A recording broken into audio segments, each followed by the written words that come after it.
அனைவருக்கும் அன்பு வணக்கங்கள் சொந்தங்களே. இந்த வீடியோவில் நான் காலையில எழுந்திருச்சு கோலம் போடும் போது செய்யக்கூடாத தவறு என்ன, இப்படி செஞ்சுட்டா மூதேவி நம்ம வீட்டுக்குள்ள நுழைஞ்சிடுவாங்களா? வாங்க வீடியோக்குள்ள போய் தெரிஞ்சுக்கலாம். வீடியோக்குள்ள போறதுக்கு முன்னால நீங்க இதுவரைக்கும் நம்மளுடைய சேனலை சப்ஸ்கிரைப் பண்ணலாம், மறக்காம பண்ணிடுங்க. காலையில எழுந்ததோ முதல் வேலையா நம்ம செய்யற ஒரு காரியம் கோலம் போடுறதுதான். கோலம் போடும் போது நம்ம வீட்டை நோக்கி வரக்கூடிய மகாலட்சுமி நம்ம வீட்டுக்குள்ள நுழையறதா நம்பிக்கை இருக்கு.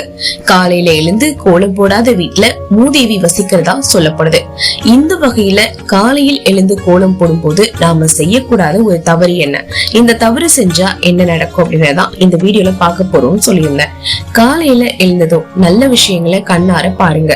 நீதி, நேர்மை, தூய்மை இது எல்லாத்துக்குமே சின்னமாக விளங்குற கொக்கு ஓவியம் உங்களோட படுக்கை அறையில இருந்ததுன்னா உங்களுக்கும் இயல்பாகவே நீதி, நேர்மை மற்றும் தூய்மையோட இருக்கக்கூடிய குணநலன்கள் வரும் அப்படின்னு ஓவிய சாஸ்திரம் சொல்லுது. இதே மாதிரி நல்ல விஷயங்களை பார்த்துட்டு கண் விழிச்சு அதுக்கப்புறம் வலது கையால கதவை தரங்க. வாசலை கூட்டி பெருக்கி சுத்தம் பண்ணும் போது வாசல்ல இருந்து வெளியே போகிற மாதிரி கூட்டணும். குப்பைகள் வீட்டை நோக்கி வரும்படி எந்த காரணம் கொண்டும் துடைப்பத்தை கொண்டு கூட்டக்கூடாதான். கூட்டி முடிச்சதுக்கு அப்புறம் கண்டிப்பா தண்ணீர் தெளிக்கணும். வாசல்ல தெளிக்கக்கூடிய தண்ணீர் துர்தேவதைகளை வாசல்ல இருந்து விரட்டி அடிக்கணும் ஒரு நம்பிக்கை இருக்குங்க. சாதாரண தண்ணீரை காட்டிலும் சாணம் கரைத்த தண்ணீர், மஞ்சள் கரைத்த தண்ணீர் இது எல்லாத்தையுமே நம்ம பயன்படுத்துறது மூலமா சக்திகள், கிருமிகள், பாக்டீரியாக்கள் இதுவும் அழியும். இதனாலதான் சாணம் போட்டு மொழுகுவத வாடிக்கையா நம்ம முன்னோர்கள் கடைபிடிச்சிட்டே வந்தாங்க. இன்னைக்கு இருக்கிற இடத்திற்கு ஏற்பபடி நம்முடைய வசதியை பார்த்து வாசல் தெளிச்சுக்கலாம். அபார்ட்மெண்ட் வீட்டுல நீங்க வாழ்றவங்களா இருந்தாலும் சரி, காலையில எழுந்ததுமே வாசலை தொலைச்சு சுத்தம் பண்ணிடுங்க. இதனால வாசல்ல அமர்ந்துகிட்டு இருக்கிற தரித்திரங்கள் விலகிடும். அழகான வண்ண கோலங்கள்லாம் போட்டீங்கன்னா அது மகாலட்சுமிக்கு ரொம்பவே பிடிக்குங்க.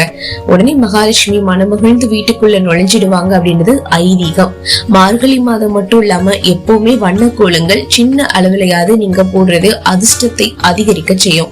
நீங்க போடக்கூடிய கோலம் நேர்த்தியா இல்லாம அடிக்கடி அழிச்சு போடும்படி நேர்ந்ததுன்னா அங்க தரித்திரம் தாண்டவமானதுன்னு சொல்றாங்க.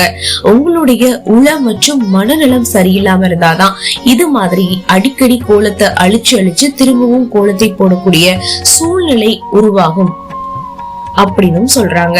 குடும்பத்துல சண்டை சச்சரவுகள் இருந்தா இது போல பெண்கள் காலையில எழுந்ததும் அதே நினைவோட போய் கோலம் போட்டு அழிச்சு திரும்பவும் போடக்கூடிய நிலை இருக்கும்.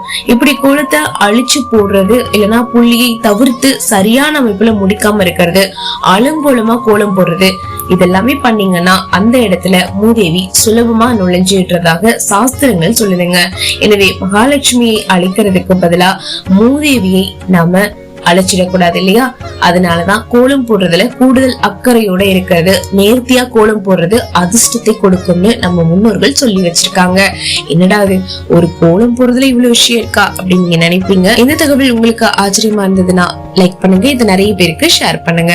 மேலும் கோலம் போறது பத்தி எனக்கு இவ்வளவு விஷயம் இப்பதாங்க தெரியும் அப்படின்னு நீங்க நினைச்சீங்கன்னா கமெண்ட் பாக்ஸ்ல மறக்காம உங்களோட கருத்தை பதிவு பண்ணுங்க. மேலும் இது போன்ற பல ஆன்மீக தகவல் மற்றும் உபயோகமான தகவல்களுக்கு நீங்க பண்ண வேண்டியது நம்மளுடைய சேனலை சப்ஸ்கிரைப் பண்ணி சப்போர்ட் பண்ணுங்க.